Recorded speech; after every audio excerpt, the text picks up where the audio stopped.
Hello everyone, and welcome to my bold and beautiful official channel. I hope everyone is having a wonderful day. Before we begin, please hit the subscribe button and give this video a thumbs up. Eric is devastated by Ridge, and Deacon has an affair with Taylor. According to the bold and the beautiful, Deacon Sharp had an affair with Taylor Hayes, while Ridge Forrester devastated Eric Forrester. Deke Sharp updated Deacon and Sheila Sharp on the status of hope for the future at Il Giardino. Deke attempted to leave as well as Deacon left for a therapy appointment. Sheila wanted to get to know Deke better and show him the new version of herself, so she stopped him. Sheila wanted to show off a cohesive family for Hope Logan's impending wedding, but Deke was obviously hesitant. "Let's get dirty," Deacon joked as Taylor was getting ready to delve deeper into his thoughts and emotions in her office. After summarizing his Thanksgiving with Sheila, Deacon eventually expressed his worries over his children's rejection of her. Deacon couldn't even guarantee Sheila would receive an invitation to Hope and Liam Spencer's wedding. Eric argued that he wanted to work as a creative team with his son at Forrester Creations during the episode, but Ridge pretended that they had already achieved it. Ridge cautioned that Eric already had a fantastic last couture collection and didn't want to return to the trenches and jeopardize his health. Ridge insisted that the repair was covered despite Eric's objections. Ridge reassured his father that he had the business under control because Eric had already asked him to take over. Ridge kissed Eric on the cheek and strolled out after being called away. Alone in the CEO's office, Eric stared at an old photo of himself and Stephanie Forrester. Eric debated whether it was time to quit the business he started, but he was adamantly against it. Brooke Logan Forrester told Donna Logan Forrester in the Forrester showroom that whatever transpired was between Eric and Ridge. Additionally, Brooke mentioned that Donna liked going on trips and spending more time with Eric. That was true, Donna admitted, but she also knew that Eric would continue to work as a designer until his dying day. Later, Ridge caught up with Brooke and updated her on Eric's situation. Ridge insisted that his father had to retire because Eric already had a swan song and needed to save his health. Eric's health issues are a source of concern. When Donna gave them an update on Eric, everyone was taken aback. It seems that he desired a more senior position at Forrester Creations. Eric has had enough of just being the company's mascot. He even mentioned Ridge's most recent designs. They certainly didn't bowl Eric over, which naturally didn't sit well with Ridge or Brooke. Ridge and Eric's fashion showdown wasn't that long ago. Naturally, that occurred when everyone believed Eric was about to die. While Eric has stepped back, Steffi and Ridge have taken on more duties at Forrester. Her grandfather taught her a lot. She obviously misses him being more involved in the business, but Steffi probably understands that Eric should enjoy his golden years. Regarding Eric's house, the writers made a grave error. According to teasers for The Bold and the Beautiful, fans have discovered an additional tidbit that the authors appear to have omitted. This is due to rumors that Eric Forrester was planning to renovate his mansion in the not-too-distant past. Apparently, though, that never took place. All of the residents of Eric's home were forced to relocate to guest quarters a few months ago due to renovations. They showed Eric's living area in the main house last week or the week before, and it didn't appear to have undergone any renovations. Is it possible that the authors simply abandoned this plot? After all, many people have noted that the Forrester mansion needs a much-needed makeover. Fans obviously had a lot to say about the issue on social media. I think they said that because they moved studios and Eric's house was one of the first sets to go. One commenter even said, "I noticed that too," wrote another show critic. "I initially wondered, why didn't they replace that gold sofa during renovations? But wait, what renovations?" Additionally, this comment was made. There was a scene where the renovations were supposed to be finished, but Tater Tot needed somewhere to seduce Ridge, so they used the existing living room. This was following the purported evacuation of the main home. B&B believes we are foolish. Sheila performs backflips to persuade Deke as Ridge pushes Eric out with a Judas kiss. She is kind and typical.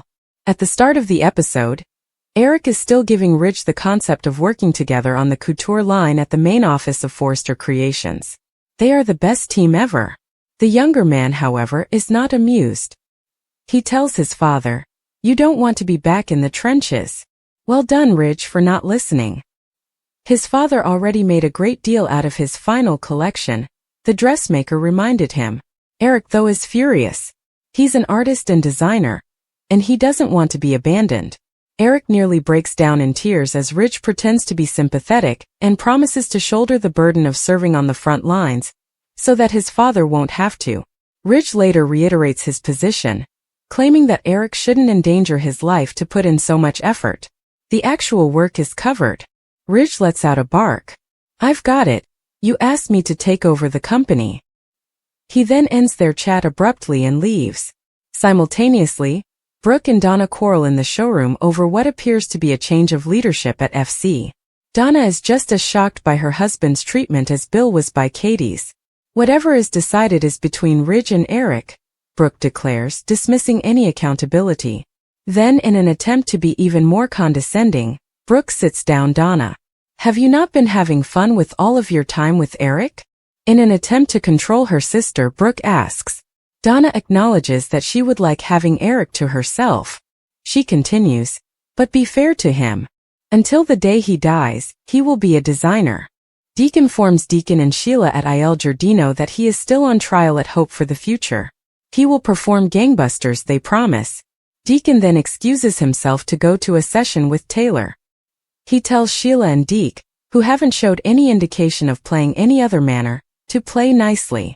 Both Deacon and the psychologist in Taylor's office are amazed that neither of them has gone running yet. She acknowledges that she enjoys delving into his mind. He cracks. "Then grab the shovel and let's get dirty." The patient then acknowledges that he is once again feeling secure in his marriage. If only he could persuade his children to support Team Sheila. Deacon continues by describing his Thanksgiving talk with his missus. He explains that Sheila views Taylor as the great savior of their union. Taylor is pleased for them though, but she questions whether Sheila will ever be accepted by his children. Sheila encourages Deke to slow down after returning to Il Giardino. She's interested in learning more about him. "I understand," she admits. "I'm not your favorite person." Perhaps he will get to know her instead if he refuses to let her get to know him. She claims that the new Sheila, who lately made threats to kill Taylor, is a devoted wife to Deke's father. Sheila encourages Deke to slow down after returning to Il Giardino. She's interested in learning more about him. "I understand," she admits. "I'm not your favorite person." Perhaps he will get to know her instead if he refuses to let her get to know him. The new Sheila, who just made threats to kill Taylor, is a devoted wife. Sheila confesses to Deke in the latter moments of the episode that she is excited about Hope's wedding. Sheila sees it as an opportunity to demonstrate to everyone the true unity of the Sharp family. Concurrently, Deacon confides in Taylor that he doesn't think Deke and Hope will be able to move past Sheila's most recent transgression, covering for Luna. He doesn't even know if she will receive an invitation to Hope and Liam's wedding. Ridge summarizes his heated exchange with Eric in the showroom, while Brooke summarizes her exchange with Donna. Ridge is adamant that Dad gotta hang it up. He had a swan song at least. Eric was on the verge of death with that final line. Ridge now believes that it is his responsibility to protect his father. The patriarch is entitled to go. Cut to Eric, who is dejected and thinking, "Out with the old, in with the new. The business I started. Is it time for me to go? I'm not ready to go." He takes out an old picture of himself and Stephanie from his office. Will they really eject him? They certainly seem to be, based on the melancholic music. Following a fight, Eric asks Ridge to allow him to be a co-designer after Ridge throws Bill out of the building. Nobody accused Dylan of killing Luna, and Bill instructed Katie to leave the Forresters and work at Spencer. Ridge informs Brooke about his busy schedule at Forrester. She is confident that everything will be a huge success because he performs well under duress. She inquires as to if he has thought more about Eric's unexpected retirement celebration. Is his father prepared to retire? When Eric and Donna stroll in, he tells his son that he doesn't need an invitation because his name is on the building. They can hear Bill yelling at Katie about how unappreciated she is. She claims that he is correct and that it is really annoying that they hired a PR team behind her back. He begs her to come work at Spencer and escape this godforsaken clown show. He claims that Brooke lacks vision and is unable to recognize her unique qualities. Ridge, meanwhile, bemoans the fact that Bill and Katie are playing house when their son is grown ass. He walks away because he can't bear Bill being in the building. To find out why the Spencer is there, he dashes across the hall. Bill declares, "To defend the woman I love." Katie chews her lip. He claims that Ridge is not foolish enough to recognize that he has been treating Katie disrespectfully. Ridge claims that this has nothing to do with him, and that the PR firm was just brought in to assist Katie. Bill laments that he operates like a circus ringmaster. Katie is asked by Ridge if she feels undervalued. She acknowledges it. They all listen to her and admire her, he claims. Ridge tells her not to listen to this idiot, pointing at Bill. According to Katie, she is capable of independent thought. Spencer is told to return home by Ridge. He is not required to smell around. Eric laments that he doesn't feel welcome back in the office. He could seek for assistance if his son is extremely busy. Ridge enters and tells them about Bill. He doesn't have time for him. Eric requests a private conversation with his son. Eric claims he dislikes feeling like a visitor in his own building after the women have left. Ridge answers a call from the cutting room and tells his father to go on. His son must respond to an SMS while Eric does. Looking at some of his recent drawings, Eric was reminded that it's difficult to produce beauty when you're preoccupied. Eric feels pleased of him after witnessing how active he is. Ridge finds great meaning in that. He appears to be drowning, his father continues. He reminds him of the value of teamwork and acknowledges that he has always appreciated the wonder of design. He requests that his son allow him to return as a co-designer. Brooke and Donna discuss Ridge's most recent designs and the pressure he's placing on himself in the showroom.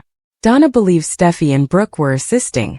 Her sister claims that while they undertake daily tasks, Ridge is the only one with artistic talent. Ridge doesn't have to handle this on his own, Donna notes.